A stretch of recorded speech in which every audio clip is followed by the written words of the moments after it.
हमारी YouTube channel science Galaxy education में आपका हार्दिक स्वागत है।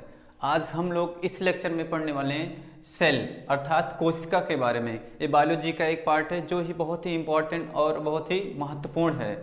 ठीक है, ये छोटे बड़े और कंपटीशन लेवल के सारे एग्जामों में पूछा जाता है। अधिकतर बच्चे जानकारी ना होने के कारण अधिकतर गलत कर आते हैं। ठीक है, तो सबसे पहले इसके बारे में हम लोग कुछ चर्चा कर लेते हैं कि इसका आविष्कार किसने किया है, कहाँ पाया गया है, कैसे इसका आविष्कार हुआ। तो सबसे पहले हम लोग देखते हैं नाम इसका। जो हम लोग कोशिका का नाम सेल पढ़ते हैं ये हमारा इसका इंग्लिश होता है, लेकिन जब हम लोग इसका बायोलॉजी में बायोलॉजिकल नाम इसका होता है साइटो। ठीक है, और जब इसका हम अध्ययन करते हैं बायोलॉजी के पार्ट में, जब हम लोग सेल को अध्ययन करेंगे तो उसको वो अध्ययन कहलाएगा साइटोलॉजी। ठीक है, क्या कहलाएगा? साइटोलॉजी कहलाता है। सर्वप्रथम इसका खोज रॉबर्ट हुक ने किया है जो 1665 में, लेकिन रॉबर्ट हुक ने जो खोज किया था वो एक मृतक कोशिका की खोज की थी जो सूक्ष्मदर्शी द्वारा देखा गया था। उसके बाद जीवित कोशिका का खोज एंटोनी वान लीeuwenhoek ने किया था। जीवित कोशिका का खोज एंटोनी वान लीeuwenhoek ने किया था। 1839 में स्लाइडेन-ऑर्डसॉन ने ये बताया 1839 में स्लाइडेन-ऑर्डसॉन ने ये बताया कि जो हमारी शरीर है, जो हमारा ये पूरा बॉडी है, ये छोटे छोटे कोशिकाओं से मिलकर बना हुआ है। छोटे छोटे कोशिकाओं का निर्माण करके हमारे शरीर का निर्माण किया है। अर्थात स्लाइडेन-ऑर्डसॉन ने ये सिद्धांत दिया कि जो हमारे शरीर हैं, जो हमारी बॉडी बनी हुई है, छोटे छोटे कई कोशिकाओं से मिलकर बनी हुई है। ओवरऑल देखा जाए तो सबसे छोटी कोशिका, ओवरऑल मतलब पूरे वर्ल्ड में अगर देखा जाए तो सबसे छोटी कोशिका हमें माइकोप्लाज्मा होता है। सबसे छोटी कोशिका क्या होता है? माइकोप्लाज्मा होता है। और ओवरऑल दुनिया में देखा जाए तो सबसे बड़ी कोशिका जहाँ हमें शुतुरमुर्ग के अंडे में पाया जाता है। सबसे बड़ी कोशिका शुतुरमुर्ग के अंडे में पाया जाता है। वही चीज़ अगर देखा जाए कि मानव में यानी जंतुओं में, ठीक है, अगर मानव में देखा जाए तो सबसे छोटी जो कोशिका होती है, सबसे छोटी कोशिका स्पर्म में पाया जाता है, जो मेल के शुक्राणु में पाया जाता है, स्पर्म में पाया जाता है, वो उसमें सबसे छोटी कोशिका होती है। वही सबसे बड़ी कोशिका फीमेल के अंडाणु में यानी उभम में पाया जाता है। ठीक, इतना तक आप लोग कंप्लीट हो गए। अब सबसे लंबी कोशिका देखो, सबसे लंबी और सबसे बड़ी दोनों में डिफरेंस होता है। सबसे लंबी मतलब ये लंबाई में होता है, सबसे बड़ी जो उसकी पूरी साइज में मेंटली रहे, बराबर रहे, और लंबा होता है जो लंबा होता है। तो सबसे लंबी जो कोशिका हमारी होती है वो न्यूरॉन होता है, विभाजन रहित मतलब होता है कि ये टूट कर अपने जैसे कई पार्ट में बंट जाते हैं। ठीक है, तो जो न्यूरॉन होता है इसमें विभाजन नहीं होता है, इसमें कोशिका विभाजन बिल्कुल नहीं होता है। ठीक है, ये हमारे ब्रेन में पाया जाता है। ब्रेन में हमारे कोशिका विभाजन नहीं होता है, इसीलिए हमारे सरकार यानी पुलिसकर्मी लोग कहते हैं कि आप लोग हेलमेट लगा के चलिए, नहीं तो आपके सर में चोट लग जाएगा, उसमें कोशिका विभाजन नहीं होती यानी क्षतिग्रस्त हो जाएगा तो उसकी पूर्ति नहीं हो पाएगी। तेज विभाजन देखते हैं कि कोशिका का तेज विभाजन किस में होता है, तो कोशिका का तेज विभाजन हमारे लीवर में होता है। अगर लीवर में हमारे कोई क्षतिग्रस्त हो जाती है, कहीं चोट लग जाता है या उसको काट के निकाल जाए तो अपने विभाजन द्वारा यानी एक से कई कोशिका में टूटकर अपने परिवर्तन हो जाएंगे, मतलब पुनर्निर्माण करेंगे। वो अपना क्या करेंगे? पुनर्निर्माण करेंगे। और हमारे जो क्षतिग्रस्त रहेगा वो हमारे लीवर में जो भी पार्ट क्षतिग्रस्त रहेगा वो कवर कर लेता है, वो पुनः बना लेता है। ठीक है,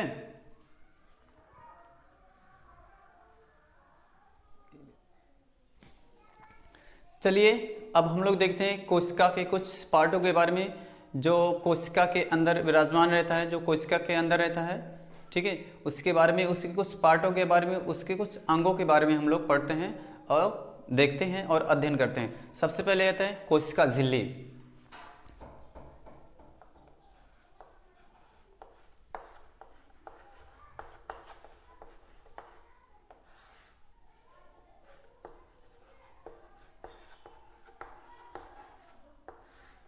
कोशिका झिल्ली, सबसे पहले हम कोशिका झिल्ली के बारे में पढ़ते हैं और समझते क्या होता है। कोशिका झिल्ली मतलब जैसे कि आप समझ रहे हैं झिल्ली एक थैली नुमा रहता है ये चीज़।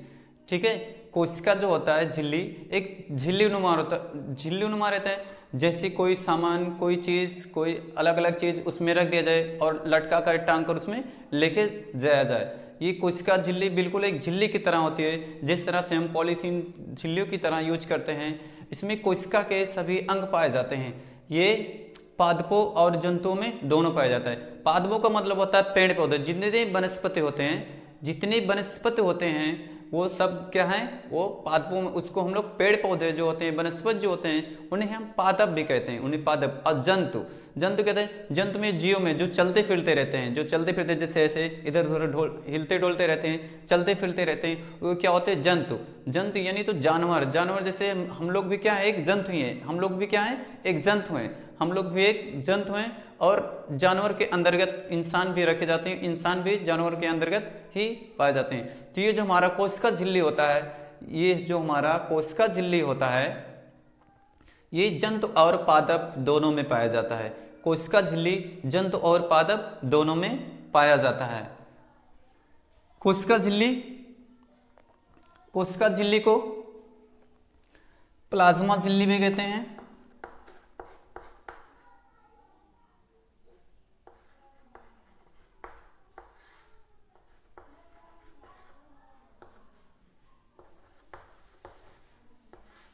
इसे प्लाज्मा झिल्ली के नाम से भी हम लोग इसे जानते हैं। और यह प्रोटीन का बना हुआ रहता है, जो हमारा कोशिका झिल्ली रहता है, ठीक है, जो हमारा झिल्ली रहता है, कोशिका का झिल्ली जो रहता है, जिसमें कोशिका के सारे अंग रहते हैं, यह प्रोटीन का बना हुआ रहता है। जैसे देखो, यह पादप तथा जंतु दोनों में पाया जाता है, दोनों में पाया जाता है।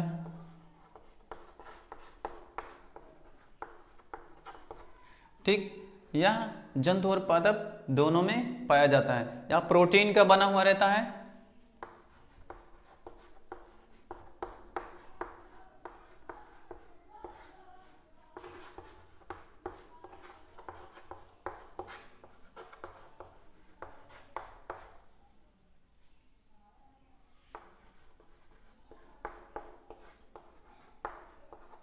यहाँ प्रोटीन का बना हुआ रहता है और इसमें कोशिका के जो अंग है इसी झिल्ली में ही पाए जाते हैं। इसमें जो कोशिका के अंग होते हैं इसी झिल्ली में पाए जाते हैं। जैसे मान लीजिए ये हमारा कोशिका झिल्ली है, ठीक, ये हमारा क्या है, कोशिका झिल्ली है।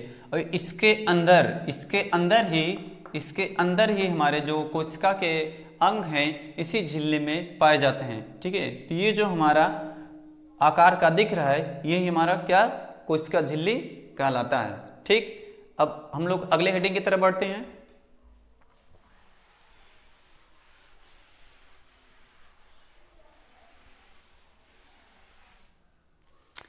अगला हेडिंग है हमारा कोशिका भित्ति।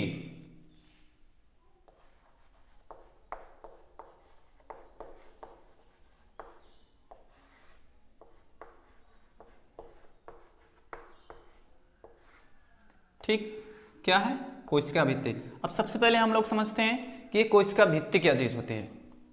जैसे देख लीजिए, जो थैली था हमारा, कोशिका झिल्ली था जो हमारा, मान लीजिए हम कहीं गए, मार्केट गए हैं, ठीक, अब मार्केट गए हैं तो हमारे पास कोई चीज़ नहीं है, तो हमने कुछ सामान कलेक्ट किए या बाई किए, तो एक थैली लिए, तो उसमें जैसे कोई भी सामान ले लिए, ठीक है, और लेके आ रहे हैं, तो हमें और जैसे दाल हो गया, चीनी हो गया, ठीक है, और मसाले हो गए, सब्जी हो गए, तो ये सारी चीज ले लेकिन जब हम अधिक सामान ले लेते हैं, ठीक है, ओजन वाला ज्यादा सामान ले लेते हैं, तो क्या हमारी थैली क्या होती है, कमजोर हो जाती है, जो हमारी झिल्ली होती है कमजोर हो जाती है। तो क्या करते हैं, जो शॉपर होता है, दुकानदार जो होता है, वो कहता है बबुआ एक थैली और लगा ला, नहीं तो क्या हो जाएगा, थैलिया फट जाएगा या टूट जाएगा।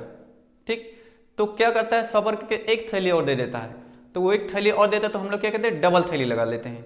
ठीक है, हम क्या करते हैं, डबल थैली लगाते हैं। तो यही झिल्ली के ऊपर जो एक थैली हम लोग लगा लेते हैं वही कोशिका भित्ति कहलाता है। और ये सिर्फ पादपों में ही पाया जाता है, ये सिर्फ पादपों में ही पाया जाता है। कोशिका झिल्ली का वो क्या करता है, सुरक्षा प्रदान करता है और ये आकार को भी प्रदान करता है। ये सिर्फ पादपों में ही पाया जाता है।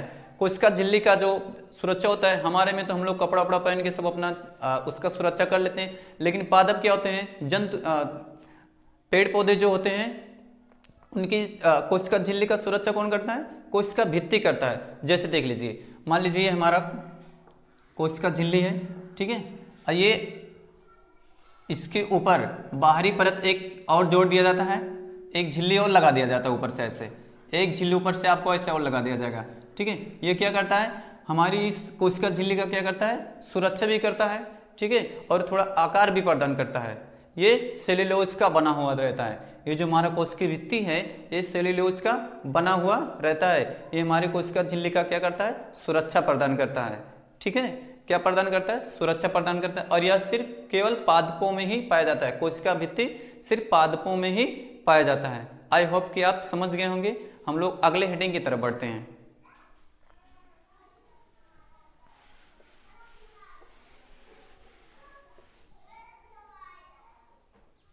अगला हेडिंग है हमारा माइटोकॉन्ड्रिया, ठीक है।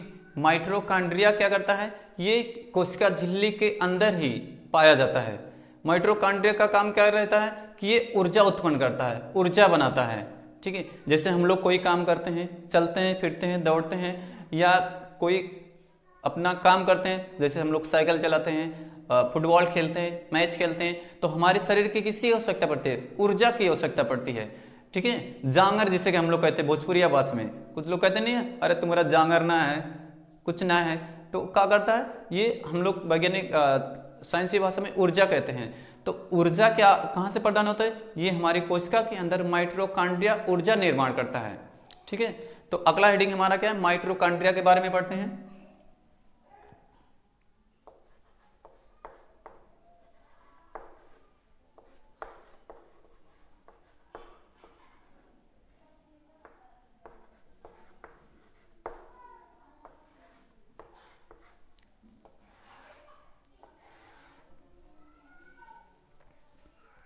देखो, माइटोकॉन्ड्रिया कोशिका के अंदर कोशिका झिल्ली में पाया जाता है। इसका खोज अल्टमैन नामक वैज्ञानिक किया है, ठीक है। इसका जो खोज है, ठीक है, या जनक या खोज, इसका खोज अल्टमैन नामक वैज्ञानिक ने किया है।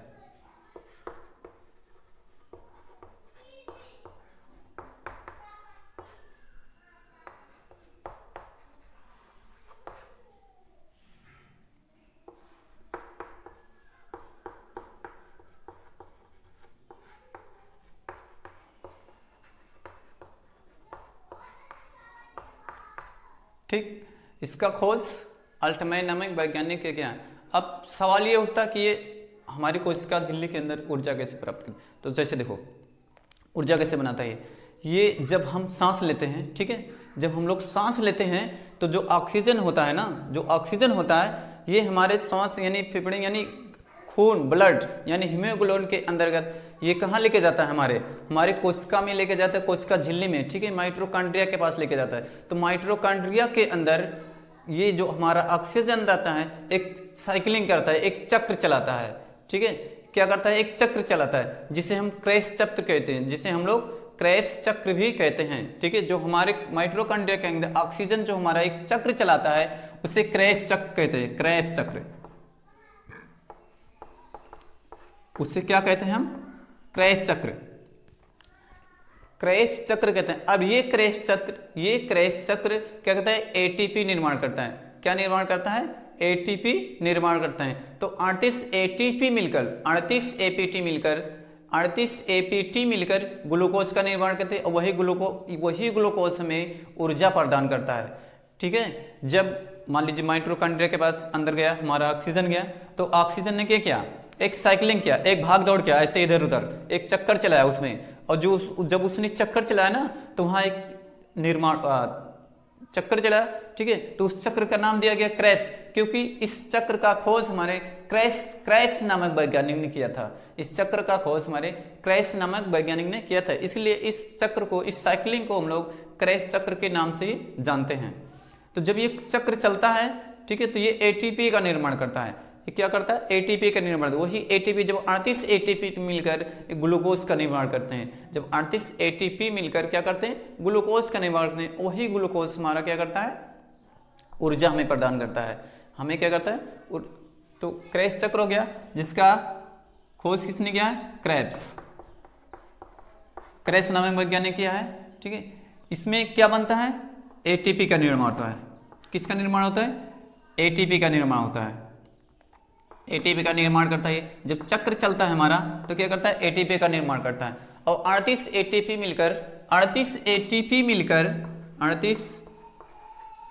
मिलकर क्या बनाते हैं? ग्लूकोज का निर्माण करते हैं। ठीक, क्या निर्माण करते हैं? ग्लूकोज का निर्माण करते हैं। यही ग्लूकोज हमें ऊर्जा प्रदान करता है। यही ग्लूकोज हमारा क्या करता है? ऊर्जा प्रदान करता है। यही ग्लूकोज हमें क्या प्रदान करता है? ऊर्जा प्रदान करता है। क्या करता है? ऊर्जा प्रदान करता है। इसी माइटोकॉन्ड्रिया को हम लोग पावर हाउस के नाम से भी जानते हैं, ऊर्जा गृह भी कहते हैं, क्योंकि हमारे शरीर में, ठीक है, ऊर्जा उत्पादन यही करता है। ठीक, आई होप आप समझ गए होंगे। हम लोग अगला हेडिंग देखते हैं, क्या है?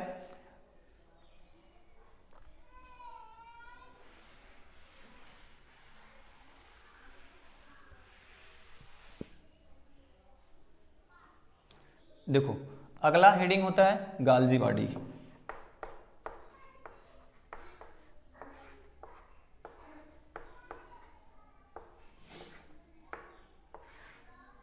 देखो, सबसे पहले इसके बारे में हम लोग थोड़ा समझ लेते हैं क्या होता है। गाल्जी बॉडी का मतलब क्या होता है? जैसे देख लीजिए, जब हम कोई काम करते हैं, कोई मेहनत का काम करते हैं या कोई क्रिया करते हैं, ठीक है, तो क्या होता है? हमारे शरीर से ऊर्जा व्यय होता है। क्या होता है? हमारे शरीर से ऊर्जा व्यय होता है, मतलब ऊर्जा खत्म हो जाए। जैसे हम लोग बोल रहे हैं, बात कर रहे हैं, तो सबसे ऊर्जा किसको लग रहा है? जीभ को लग रहा है। हम लोग साइकिल चला रहे हैं तो सबसे ऊर्जा किसका खपत होता है? पैर का खपत होता है। ठीक है, हम लोग कोई चीज़ खेल रहे हैं, फुटबॉल खेल रहे हैं तो पैर का, मैच खेलते हैं तो सबसे ज़्यादा उसमें हाथ का होता है, योगदान रहता है। तो इसी तरह से हमारे शरीर का पार्ट जो होता है, जब हम लोग कोई काम करते हैं तो वो ऊर्जा व्यय करता है। तो ऊर्जा बनाने का काम किसका है? माइटोकॉन्ड्रिया का है। तो क्या होता है कि जब हम कोई काम करते हैं, ठीक है, जब अंग जो कोई क्रिया करता है, काम करता है, तो वहाँ की ऊर्जा क्या होता है? धीरे धीरे खत्म होने लगता है। धीरे धीरे क्या होता है? खत्म होने लगता है, वो कम होने लगता है। तो गाल्जी बॉडी क्या करता है कि जैसे मान लीजिए हम लोग बात कर रहे हैं, हम लोग बात करें, तो इस वक्त सबसे ज़्यादा ऊर्जा किसकी ज़रूरत है? हमें जीभ की ज़रूरत है, टंग की ज़रूरत है। ठीक है, बाकी तो शरीर हमारा बैठा हुआ है, रुका हुआ है, उससे ऊर्जा की कोई आवश्यकता ही नहीं है। तो क्या करता है? गाल्जी बॉडी का काम क्या रहता है कि जहां ऊर्जा की जरूरत रहती है, जहां सबसे ज्यादा खपत होता है, गाल्जी बॉडी का काम रहता है कि वहां से एनर्जी उठाकर लेके जाके हमें वहां पहुंचा देता है, उस पार्ट को हमें वो एनर्जी देता है। गाल्जी बॉडी का यही काम रहता है कि वो परिवहन का काम करता है। जिसे अंग की ऊर्जा की सबसे जरूरत रहती है, ज्यादा खपत होता है, तो उठा के वहां से लेके जाके वो गाल्जी बॉडी वहां पहुंचा देता है। ठीक है, तो गाल्जी बॉडी का काम रहता है कि ऊर्जा परिवहन का काम करता है, मतलब एक अंग से दूसरे अंग जरूरत आवश्यकता के अनुसार क्या करता है? वो पहुंचा देता है, जिसके कारण हमारा शरीर संतुलित बराबर रहता है। ठीक है, इसीलिए जब हम लोग थकते हैं,